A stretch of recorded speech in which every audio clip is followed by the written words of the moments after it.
আমাদের শিক্ষা বোর্ড থেকে একটা নোটিশ আসছে যে 20 জুলাই কি আমাদের রেজাল্ট দিতেছে না। এমন অনেকেই আছে যে আসলে বাইরে দিয়ে চিল দেখাইতেছে বাট ভিতরে ভিতরে ঠিকই সে কি টেনশনে আছে। বলতে পারো ভাই আমি মনে করেন ফেল করলাম, ফেল করে তো আমি আরেকবার এসএসসি দিলাম। ইয়েস, আপনি ফেল করে হয়তো আরেকবার এসএসসি দিলেন, বাট আপনি কি আবার এসএসসি 26 এ বসতে পারবেন না? এটা আপনার জীবন থেকে চলে গেছে। প্রথমত একজন আছে যে চেষ্টা করছে, ঠিকই চেষ্টা করছে, অনেক অনেক পড়ালেখা করছে, বাট তাও তার রেজাল্ট আসা শুরু হবে না। তুমি যদি চেষ্টাটা করে থাকো আল্লাহ অবশ্যই তার আহ্বান দিবে। আল্লাহ যে তোমার এই চেষ্টার ফলটা এখানেই দিবে, এটা তো কোনোখানে রিটেন না। আমি সামনে আমার দিন আছে, আমি এইচএসসির মধ্যে এমন ভাবে চেষ্টা করি যেন কি এই এসএসসি রেজাল্ট আমাকে মানে জাজ করতে না পারে।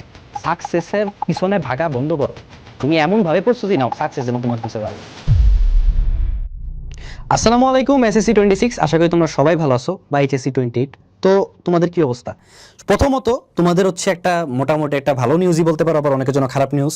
কারণ কি মানে খারাপ ভালো দুইটা মিলাই যারা ভালো হিসাবে নেবে তাদের জন্য ভালো নিউজ, যারা খারাপ হিসাবে নেবে তাদের জন্য খারাপ নিউজ। নিউজটা কি যে আমাদের কিন্তু রেজাল্ট আবার 20 জুলাই দিতেছে না, রেজাল্ট কিন্তু 20 জুলাই মানে প্রকাশিত হবে না। আমাদের শিক্ষা বোর্ড থেকে একটা নোটিশ আসছে যে 20 জুলাই কি আমাদের রেজাল্ট দিতেছে না, বাট এটাও বলছে যে রেজাল্টটা কি অ্যাটলিস্ট এই মাসের মধ্যেই, মানে ওরা সবকিছুই প্রায় রেডি বলতে পারো। কেন পিছিয়েছে না পিছিয়েছে এটা হয়তো যে আমি তো কমেন্ট করলামই, তাদের হয়তো বা মন ভালো নাই। তো এই মন না ভালো থাকার জন্য তারা 20 জুলাই কি প্রকাশ করতেছে না। অনেকের জন্য ভালো, কারণ অনেকে একটু বেশি টেনশনে ছিল। বা আরেকটা জিনিস যে 20 তারিখ না 19 তারিখ মনে ফাইনাল, না না 20 তারিখ 21 তারিখ ফাইনাল। তো এই ফাইনালের জন্য অনেকে টেনশনে ছিল যে ভাই ফাইনালের জন্য মানে ফাইনাল হবে, রেজাল্ট দিবে কেমন কথা। তো এটা একটু ভালো। আবার অনেকের জন্য খারাপ কেন, যে তোমরা হচ্ছে একটা টেনশনে আসো, একটা মানসিক চাপে আসো। তো তোমাদের কথা হচ্ছে যত তাড়াতাড়ি দিয়ে দেয় তত তাড়াতাড়ি ভালো। এখন আসো একটা কথা, মানে রেজাল্ট নিয়ে যে তুমি টেনশন করতেছো এটা আসলে কতটা মানে কি বা মানে কতটুকু আসলে তোমার টেনশন করা দরকার। দেখো প্রথম কথা, তুমি রেজাল্ট নিয়ে টেনশন অবশ্যই করবা। তুমি একটা মানুষ, তুমি কোনো রোবট না। আল্লাহ তোমার মানুষ বানাইছে মানে কি তোমার মধ্যে অবশ্যই ফিলিংসটা আছে। তো তুমি যে এই ফিলিংসটা যে তোমাকে আল্লাহ দিছে, বা ওই যে বলে না বিবেক, তোমার মধ্যে যে বিবেকটা আছে, এই জন্য তোমার একটা টেনশন হবেই ভাই। মনে করো একটা স্কুলের ফার্স্ট বয়, মনে করো আইডিয়াল স্কুলের ফার্স্ট বয়, সেও আজকে টেনশন করতেছে। যেই বান্দা সারা বছর পড়ে নাই, সারা বছর কোনো কিছু করে নাই, মনে করো সারা বছর খালি উইরা বেড়াইছে বা ঘুরে বেড়াইছে, ওই বান্দাও কিন্তু আজকে কি টেনশন করতেছে। তো এই জন্য আমি তোমাকে অবশ্যই এটা বলবো না যে টেনশন করা মানে খুবই খারাপ, বা টেনশন করা একটা মানে নর্মাল মানুষের মধ্যে পড়ে না, বা নর্মাল মানুষের বৈশিষ্ট্যের মধ্যে পড়ে না। এটা ভুল ভাই। যে একদম চিল আছে ওর আসলে একটা ঝামেলা। বা এমন অনেকেই আছে যে আসলে বাইরে দিয়ে চিল দেখাইতেছে বাট ভিতরে ভিতরে ঠিকই সে কি একটা টেনশনে আছে। বাট এখন আসো যে টেনশনটা আসলে কতটুকু রাখা উচিত, বা কত মানে টেনশনের কি একটা প্যারামিটার থাকে না? দেখো জীবনে যাই করবে না কেন, যাই করো না কেন, সবকিছুর একটা প্যারামিটার আছে।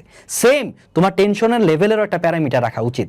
তুমি যদি এখন নিজের থেকে বেশি বা নিজের মানে ওই প্যারামিটারের ঊর্ধ্বে যায় তুমি টেনশন করো, তাহলে গিয়ে তুমি কি একটা ঝামেলায় পড়বা।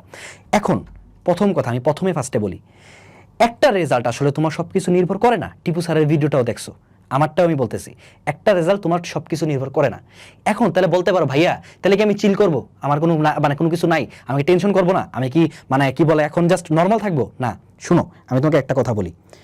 মূলত প্রথম কথা যারা হচ্ছে টেনশনে আসো, বা যারা হচ্ছে একেবারে ডিপ্রেশনে চলে গেছো, তাদের জন্য ভাই তুমি যেই জিনিসটার মধ্যে তোমার কন্ট্রোল নাই, ওই জিনিসটা নিয়ে কি তোমার মানে কাহিনী করলে হবে না। তুমি তোমার এক্সাম দিয়ে দিছো, তুমি তোমার পরীক্ষা দিয়ে দিছো, তোমার এসএসসি এক্সাম হয়ে গেছে, তোমার পরীক্ষা হয়ে গেছে, তাহলে তুমি কেন এখন ওই জিনিসটা নিয়ে ডিপ্রেশনে থাকবা? তুমি টেনশন করো, টেনশন কইরা তুমি হচ্ছে ডিপ্রেশনে না থাকে আল্লাহর কাছে দোয়া করো। আল্লাহর কাছে দোয়া করো, তোমাদের আল্লাহ বলতে আল্লাহর কাছে দোয়া করো। তোমাদের যারা অন্য অন্য ধর্মের আছে তোমাদের সৃষ্টিকর্তার কাছে দোয়া করো যে তোমাদের সৃষ্টিকর্তা যেন কি তুমি যেটা ডিজার্ভ করো ওইটাই দেয়, ওইটাই দেয়। তুমি চাইলেও আমি চাইলেও এই রেজাল্টটা মানে এই পরীক্ষার জিনিসটা আবার আনতে পারবো না। আমি চাইলেই এসএসসি 26 এর কেউ চাইলেই এই এসএসসি 26 এটাতে আবার বসতে পারবে না। বলতে পারো ভাই আমি মনে করেন ফেল করলাম, ফেল করে তো আমি আরেকবার এসএসসি দিলাম। ইয়েস, আপনি ফেল করে হয়তো আরেকবার এসএসসি দিলেন, বাট আপনি কি আবার এসএসসি 26 এ বসতে পারবেন না? এটা আপনার জীবন থেকে চলে গেছে, জীবন থেকে চলে গেছে। তো আপনি এই জীবন থেকে যেটা চলে গেছে এটা নিয়ে আসলে খুব বেশি টেনশনের কিছু নাই। আপনার টেনশন যখন হবে, আপনার একটু টেনশন হবেই, আপনার হচ্ছে মাথা গরম হবেই, আপনার হচ্ছে কি খারাপ লাগবেই, বা আপনার হচ্ছে কাহিনী হবেই, আপনার হচ্ছে কাহিনী হবেই। বাট আচ্ছা আমার মনে হয় খেলার ডেটা বলতেছি, যাই হোক সমস্যা নেই, যেটা বলতেছি শোনো, যে কাহিনী হবেই। বাট যখন যখন আপনার কাহিনীটা হইতেছে বা আপনার টেনশনটা হইতেছে, আপনি মাত্রাটা ঠিক রাখেন। আমি আপনাকে এটাই বলবো, আপনি টেনশন করতে গিয়ে আপনার শরীর খারাপ করে ফেলেন না। আপনি টেনশন করতে গিয়ে আপনার মানে সব কিছু দুনিয়ার একদম উলট পালট করে ফেলেন না। আপনার যখনই মনে হবে যে আমার খুব টেনশন হইতেছে, আমার খারাপ লাগতেছে, আমার ভাল লাগতেছে না, ভাই আমি কিচ্ছু পারতেছি না, আমি কোনোখানে ফোকাস করতে পারতেছি না, আমার জীবনে কোনো জায়গায় কোনো কিছু হইতেছে না, আমার মেজাজ গরম হয়ে যেতেছে, আমি যার যার তার সাথে যা তা ব্যবহার করতেছি, এই জিনিসটা করেন না। আপনার যখনই এই মেজাজটা গরম হবে, আপনার যখনই টেনশনটা বাড়তেছে বা যখন টেনশনটা বাড়বে, আপনি কি করবেন? আপনি জাস্ট আপনার সৃষ্টিকর্তার কাছে কি ওই রহমতটা চান, আল্লাহর কাছে রহমতটা চাও, আল্লাহ তোমার রহমত দিবে, ঠিক আছে? আর দোয়া করো। একটা কথা এটাই, তোমার জন্য যেটা ভালো, শুনো, তুমি একটা মানুষ হইয়া তুমি যতটুকু চেষ্টা করছো, মেইন হচ্ছে তোমার চেষ্টাটা। তোমার যদি চেষ্টা যতটুক হইছে, আল্লাহ এটার ফলাফল অবশ্যই দিবে। আল্লাহ কখনো এটা থেকে তোমাকে মানে নারাজ করবে না। তুমি যেই চেষ্টাটা করছো তোমার ওই ফলাফলটাই পাবা। অনেকের এখন কি হইতে পারে, আমি দুইটা আউটকাম বলি। প্রথমত একজন আছে যে চেষ্টা করছে, ঠিকই চেষ্টা করছে, অনেক অনেক পড়ালেখা করছে, বাট তাও তার রেজাল্ট আশা স্বরূপ হবে না।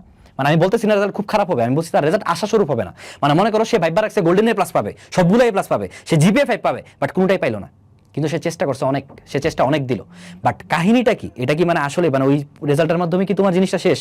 বা ওই চেষ্টা করো না দেখে কি তোমার হচ্ছে যে মানে চেষ্টা যে করছো তাহলে তোমার ওই চেষ্টা ওখানে বিফল চলে গেছে? মানে তুমি একটা রেজাল্ট পাইলা যেটা আশা স্বরূপ না, তুমি জিপিএ 5 পাইলা না, বা তুমি মনে করো যে ভালো একটা আউটপুট পাইলা না, তো এখন তুমি হতাশ হয়ে গেলা যে আমার এই চেষ্টাটা তাহলে পুরাই মানে জলে গেল। না, এটাই তো একটা কাহিনী ভাই, তোমার ওই চেষ্টা জলে যায় নাই। তোমাকে আল্লাহ হয়তোবা এখন এই চেষ্টার রেজাল্ট দেয় নাই, এখন হয়তোবা তুমি কি ওই আউটকামটা পাও নাই, এখন তুমি ওই লেভেলের মানে যেই লেভেলের আউটকামটা পাওয়ার কথা তুমি আসে নাই।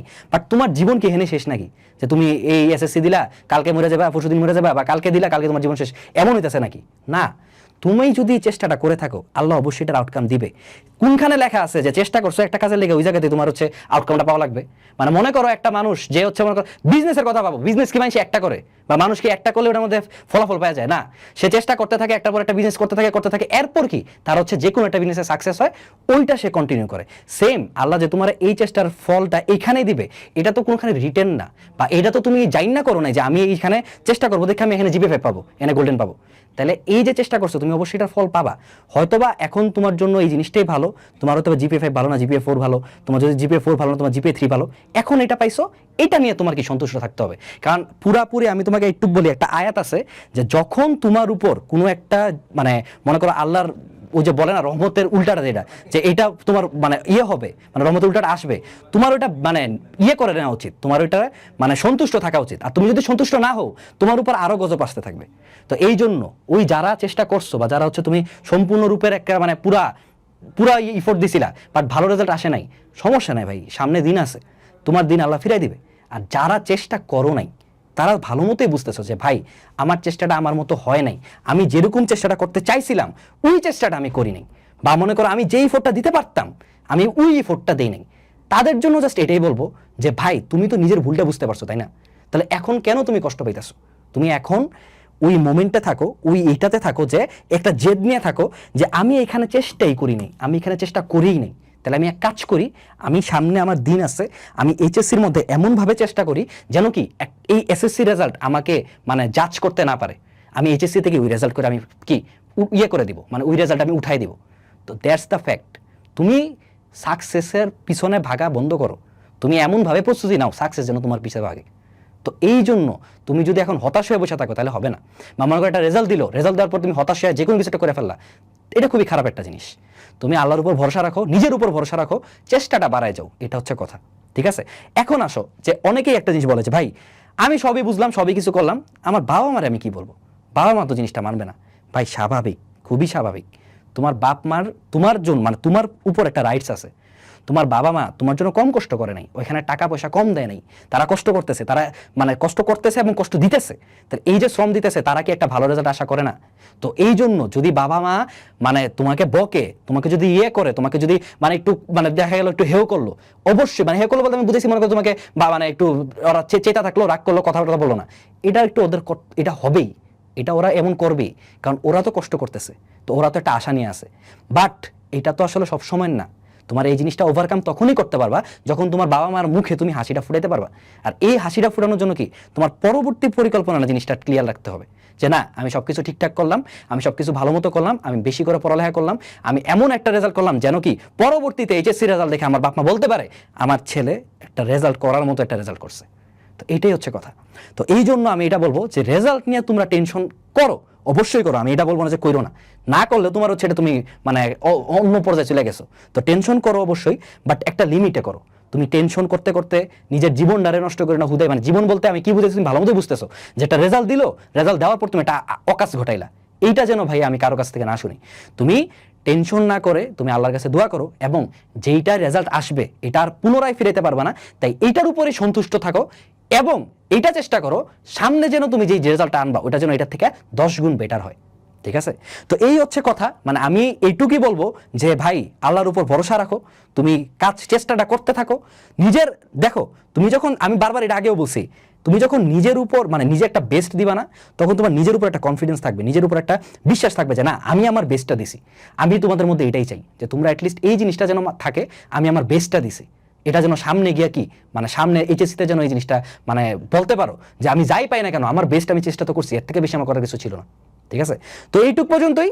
তোমরা যারা, আবারও বলতেছি, যারা টেনশনে আসো প্লিজ এখন টেনশন করলে, টেনশন থাকলে বা খারাপ লাগলে বা যে কোনো প্রকারের ডিপ্রেশন আসলে জাস্ট আল্লাহর কাছে দোয়া করো, আর কিচ্ছু না। তোমাদের সৃষ্টিকর্তার কাছে দোয়া করো, সৃষ্টিকর্তা কি তোমাকে রহমত দেবে। ঠিক আছে? তো আল্লাহ হাফেজ, আসসালামু আলাইকুম, সবাই ভালো থাকো, দেখা হবে আবার ইনশাল্লাহ।